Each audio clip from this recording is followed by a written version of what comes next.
project brief of my assignment was to make a post-industrial wilderness themed animated poetry video. The video displays hand-drawn and impactful typography that uses texture and movement to speak on environmental issues such as commodity fetishism and resource stripping. I want to do this by showing the beauty in structures left to become overgrown and showing the natural beauty of the planet. I also wanted to write my own poem and do my own voiceover and go out into the world and record all my own footage. My research was about being inspired by philosophical and literary components, such as the concept of post-industrial wilderness and reaction of healing and overgrowth in response to hypothetical human apocalypse. I also found the idea of human disruption and the Anthropocene to be a hugely motivating feature of this project. I looked at literary components such as articles and excerpts and found there was a lot of art and philosophy around post-industrial wilderness. One such writer called Michael Garrigan, a poet, wrote a deeply moving article on post-industrial wilderness. He details his journey of traversing the industrial horn of Rust Belt, Appalachia, in search of resilience and growth. During this walk, he talks on the concept of our disregard for the environment while being too concerned with what we already have. He writes, "It is easy to fetishize untouched wilderness, distant places where we might connect with something sublime, something larger than ourselves. But while we turn our gaze away, we ignore what we stand on. Inevitably, attention is drawn to what we already have. Look closely. Solomon's seal sprouts from nutrient-rich soil, railroad spikes, and beer cans. Reach further down into the soft loam without nicking yourself on the hypodermic needle, and you'll find a new geological layer, hewn piles of brick and tire, anthropogenic debris in our lust for whatever burns, the decomposition of an industrial boon that is seeing a new kind of wildness, sycamore and mountain laurel. By ignoring this, we ignore the resilience of this ridge and these woods. We ignore a home wilderness worthy of protecting. Let us love this even as it outlasts us." And I especially think the quote, "let us love this, even if it outlasts us," is a really interesting methodology to work by, and I used it for making this project. I am very inspired by the Crash series paintings by artist Jonathan Wateridge. I think that he captures the post-industrial style wilderness really well in this series, and I love the heavy use of yellow tones, greens and moss colours in the paintings, and I wanted to incorporate that into my video. My design visuals came from the game The Last of Us, and I wanted to incorporate the derelict overgrown visual, and I also looked at the set design for the TV series and I found that inspiring too. Secondary audience feedback that I received included that some of the scenes went too quickly and were hard to keep up with. In order to fix this problem, I elongated a lot of the scenes so that the text lingered around for longer, making it easier to read and not rushed. I also spaced out some of the keyframes on the scenes to make it not go so quickly. Some more advice was that it is harder to read the typography when it is over dark backgrounds, such as the videos towards the end, and that it would be good to add in a more lighter drop shadow or change the text to a lighter colour.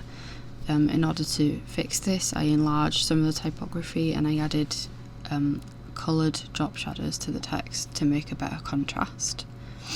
Audience feedback also included that the typography was difficult to read during the flaming animation that I'd put in from raking up veins section, and I wanted it to look like it was on fire, but it was more important to have the text be accessible and readable, so I changed this by removing the animation, and also it was causing too much flashing and movement, which could cause seizures in some people.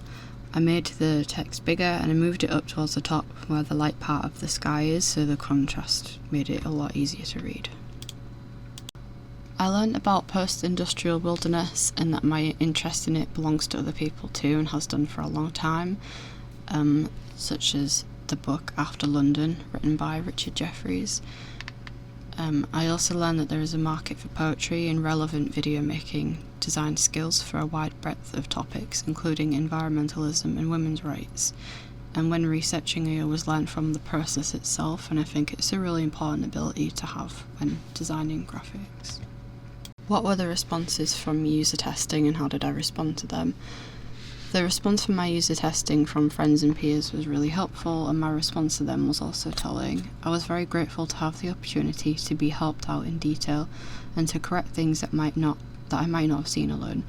This helped me make the output much more accessible and easier to follow, and it gave me techniques to correct things that I might not have considered, such as drop shadows for better contrast and making scenes more elongated, as well as animations and keyframes.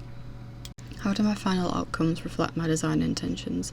I think my final outcomes reflect my design intentions by addressing the environmental causes it was written to. I set out to do some hand-drawn typography, and the outcomes showed that I had an idea from scratch, and I stuck it out till the project was completed. My intention was to show people nature is beautiful and better left than drained, and I think the outcomes of the footage convey this nicely. What would I do differently if I were to repeat or extend this project? If I was to do this project again, I would probably go ahead and use an already programmed typography because it is made to be animated and the software understands it better. There is more unpredictability in reaction with bringing in your own, and it was extremely time consuming and hard work, and I would also make sure to name all of my objects before starting the editing process, as it can be really difficult to keep track of. I have incorporated sustainable, ethical and forward-thinking by using typography and video to address an environmental topic and the effects of the Anthropocene on the environment we live in. I also do not use AI for any of my designs due to the amount of water the centres use, as this is extremely unsustainable and goes against my personal ethics on how we should be treating the environment and design. I think going out and filming my own footage was also forward-thinking because it gave me more control over the hierarchy of the scenes, and it allowed me to choose objects which I felt typography would work well on top of. Furthermore, it allowed me to frame beauty the way my eyes see it as a basis for my video rather than trying to create it through vector graphics or creating something soulless and corporate, which I am tired of. I also incorporated ethical thinking by removing and avoiding features that could cause flashing or overwhelming feeling in users. The potential impact of my work and the target audience could range depending on the person, but mostly I think that the poem should be touching and also make the users feel defensive for the planet and consider the effects of how we treat and value the earth, in particular our view on old, broken or even abandoned structures. I think another potential impact includes feeling more gratitude for the planet and also considering how the ego fits into the discussion. The video is intended to encourage thinking, where the ego is pushed to the side to consider what the world might look like if we were not a part of it anymore, and I think a byproduct of that is also sadness and possibly grief.